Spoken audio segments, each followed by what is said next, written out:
Robert গ্রিনের বিখ্যাত বই দ্য 48 লজ অফ পাওয়ার থেকে আজকে আমরা বেশ কঠিন কিন্তু খুবই চমকপ্রদ একটা নীতি নিয়ে আলোচনা করব। এটা হলো আইন নম্বর 15। আপনার শত্রুকে সম্পূর্ণভাবে চূর্ণ করুন। বেশ কড়া শোনায় কথাটা, তাই না? অবশ্যই করা। এই আইনের মূল কথাটা হলো, যদি কোনো শত্রু থাকে যাকে আপনি সত্যি হুমকি মনে করেন, তবে তার সাথে লড়াইটা মাঝপথে থামানো যাবে না। গ্রিনের বই অনুযায়ী তাকে পুরোপুরি নির্মূল করতে হবে। ব্যাপারটা অনেকটা আগুনের মতো। ধরুন, সামান্য স্ফুলিঙ্গ যদি বেঁচে থাকে, তা থেকে আবার দাবানল জ্বলে উঠতে পারে। ও আচ্ছা, অর্থাৎ আধা আধি জয় বা ধরুন করুণা দেখানোটা আসলে নিজের পায়ে কুড়ুল মারার মতো হতে পারে।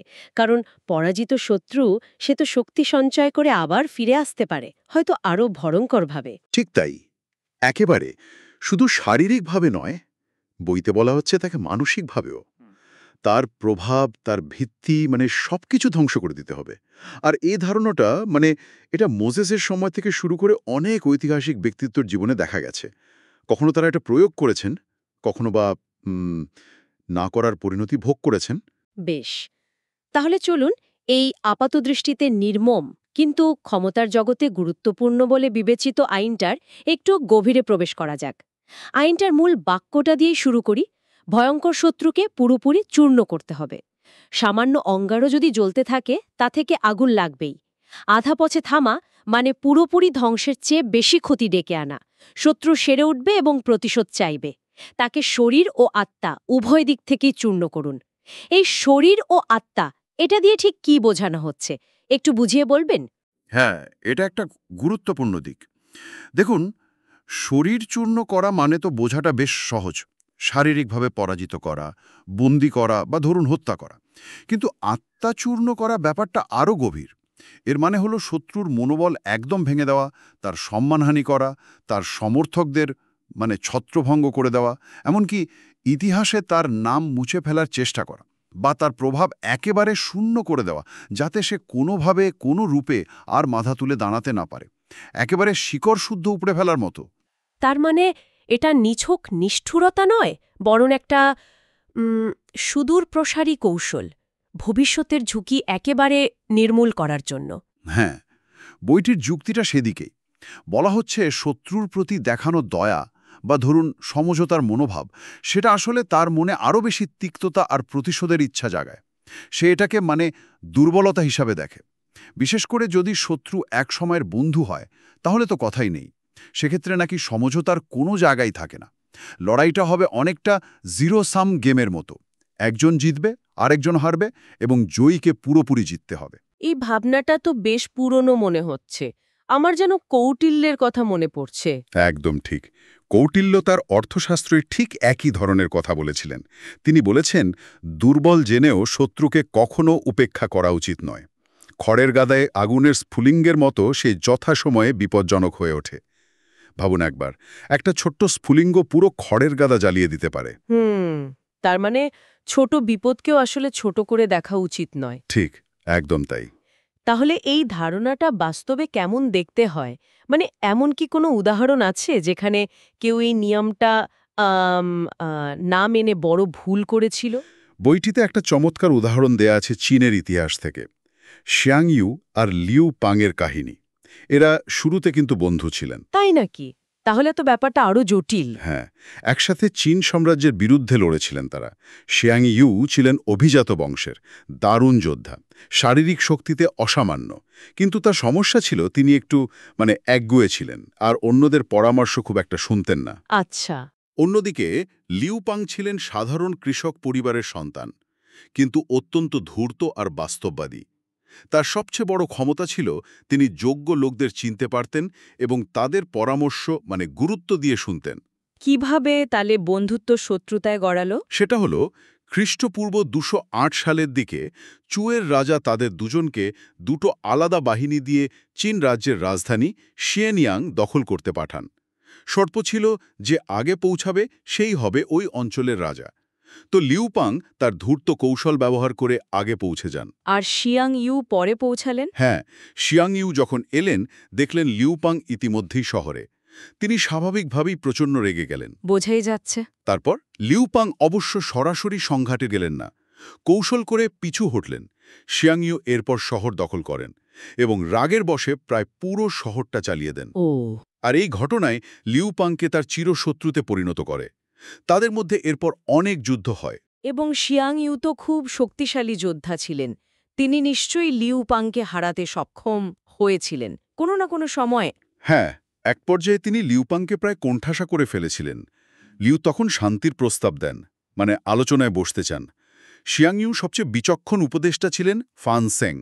তিনি তাকে বারবার সতর্ক করেছিলেন। তিনি বলেছিলেন, এটাই সুযোগ, এখনই ওকে শেষ করুন। এবার যদি ওকে যেতে দেন, পরে আপনি এর জন্য পস্তাবেন। কিন্তু শিয়াং ইউ শুনলেন না। তার ওই অভিজাত মনোভাব বা হয়তো দয়া, সেটাই কি এখানে বাধা হয়ে দাঁড়িয়েছিল? ঠিক তাই। বইতে বলা হচ্ছে শিয়াংইউ দয়া দেখালেন। তিনি ভাবলেন লিউকে পরাজিত করে জীবিত ধরে এনে সবার সামনে নতজানু করাবেন, মানে এতে তার সম্মান আরও বাড়বে। কিন্তু ফানসাং ঠিকই চিনেছিলেন লিউপাংকে।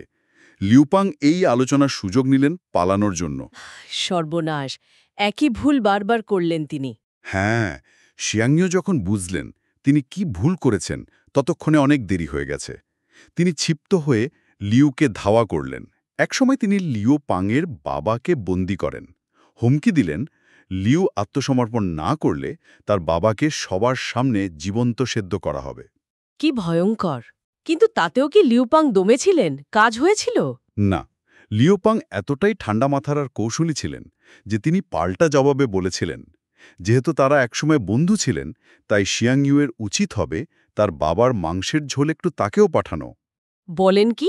হ্যাঁ, এই জবাবে শিয়াংইউ এতটাই অবাক আর হয়তো হতাশ হয়েছিলেন যে তিনি আর ওই হুমকি কার্যকর করেননি। ভাবা যায়। শেষ পর্যন্ত কি হলো? লড়াইয়ের ফলাফল কি দাঁড়ালো? শেষ পর্যন্ত লিওপাংয়ের ঠান্ডা মাথার কৌশল আর সময়ের সাথে বাড়তে থাকা শক্তির কাছে শিয়াংইউ চূড়ান্তভাবে পরাজিত হন। যখন পালাবার আর কোনো পথ ছিল না, তখন তিনি নিজেই নিজের গলা কেটে আত্মহত্যা করেন। খুবই করুণ এক পরিণতি। হুম। শিয়াংইউয়েরই গল্পটা মানে আইন ১৫ না মানার একটা জলজ্জন্ত উদাহরণ। তার বারবার দেখানো করুণা বা প্রতিপক্ষকে সম্পূর্ণ নির্মূল না করার সিদ্ধান্তই সেটাই তার পতনের মূল কারণ হয়ে দাঁড়ায়। প্রতিবার দয়া দেখিয়ে তিনি শুধু লিউপাংকে শক্তিশালী হওয়ার সুযোগই দেননি, নিজের দুর্বলতাও প্রকাশ করে ফেলেছিলেন। ঠিক। বইটির মূল বার্তা এখানে খুব স্পষ্ট। ক্ষমতার লড়াইয়ে করুণা অনেক সময় আত্মঘাতী হতে পারে। আংশিক বিজয় আসলে কোনো বিজয়ই নয়। শিয়াংইউ তো নিয়মটা ভাঙলেন আর তার ফলও পেলেন। কিন্তু এমন কেউ কি ছিলেন যিনি এই কঠিন নির্মম আইনটা অক্ষরে অক্ষরে পালন করে সফল হয়েছিলেন? মানে উল্টো উদাহরণ আছে কি? অবশ্যই, বইটিতে ঠিক এর বিপরীত উদাহরণ হিসেবে তুলে ধরা হয়েছে আরেক চীনা ঐতিহাসিক চরিত্রকে, টাং রাজবংশের সম্রাজ্ঞী উ জেতিয়ান নামেও পরিচিত। তার উত্থানের কাহিনীটাও কিন্তু কম রোমাঞ্চকর নয়।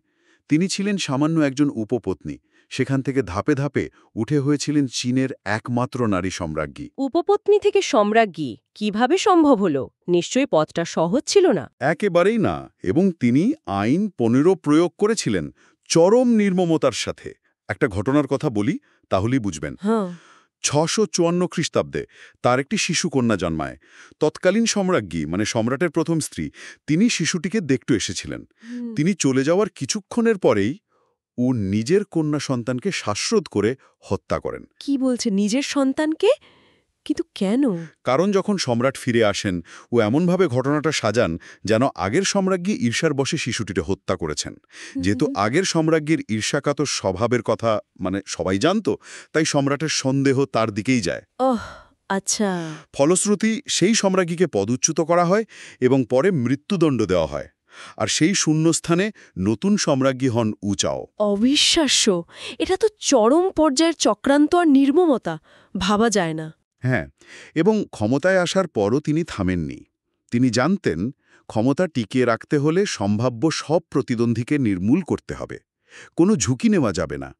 তিনি নিজের আত্মীয় স্বজন, একসময়ের সহযোগী, ট্যাং রাজবংশের পুরনো অভিজাত যারা তার পথের কাঁটা হতে পারত, মানে কাউকে ছাড়েননি।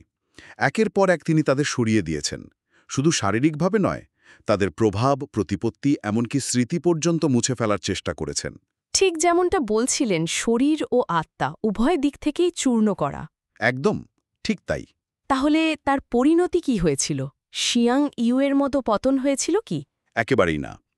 চাও প্রায় ৪০ বছর ধরে শাসন করেছিলেন, যা চীনের ইতিহাসে অন্যতম দীর্ঘ এবং বেশ সফল শাসনকাল হিসেবে ধরা হয়। এত রক্তপাত সত্ত্বেও অনেক ঐতিহাসিক তাকে একজন অত্যন্ত যোগ্য এবং কার্যকর শাসক হিসেবে গণ্য করেন। তাই? কিন্তু কেন? কারণ বলা হয় তার সময় নাকি সাম্রাজ্যে স্থিতিশীলতা এসেছিল, দুর্নীতি কমেছিল এবং সাধারণ মানুষের অবস্থার উন্নতি হয়েছিল, যদিও এর পেছনে অনেক নির্মমতা ছিল। এটা শুনে স্পেনের এক জেনারেল রামন মারিয়া নার্ভেজের কথা মনে পড়ছে।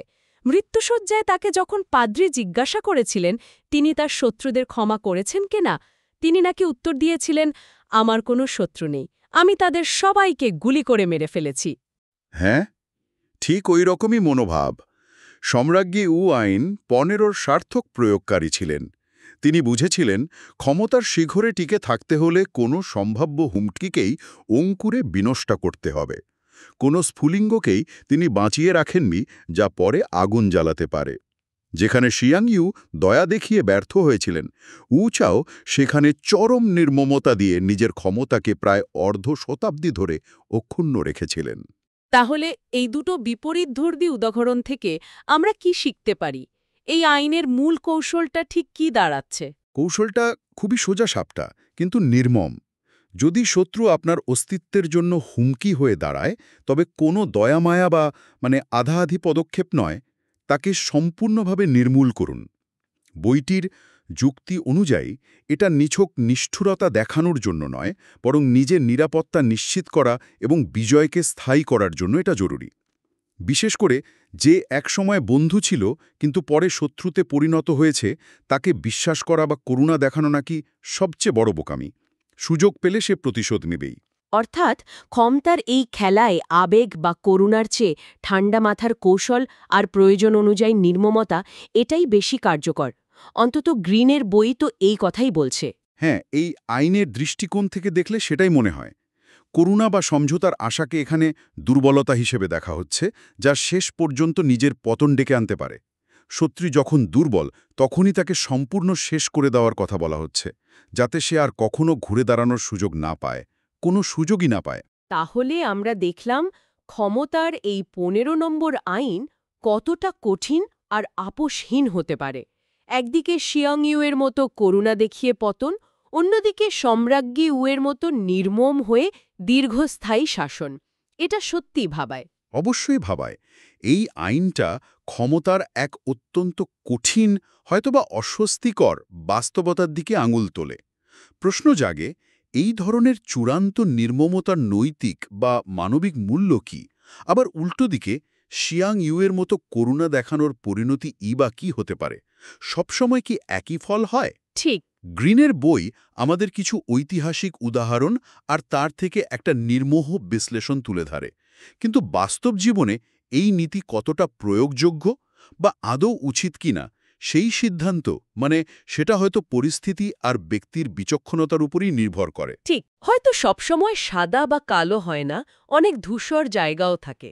কিন্তু এই আইনটা আমাদের ক্ষমতার প্রকৃতি, মানব স্বভাবের কিছু অন্ধকার দিক এবং টিকে থাকার লড়াইয়ের কিছু কঠিন সত্য নিয়ে ভাবতে বাধ্য করে। একদম। আর এখানেই হয়তো এই ধরনের আলোচনার সার্থকতা, প্রচলিত ধারণাকে চ্যালেঞ্জ করা, ইতিহাসের আয়নায় বর্তমানকে দেখা এবং ক্ষমতার জটিল সমীকরণগুলো নিয়ে আরও গভীর চিন্তার খোরাক জোগানো। আজকের মতো আলোচনা এখানেই শেষ করা যাক।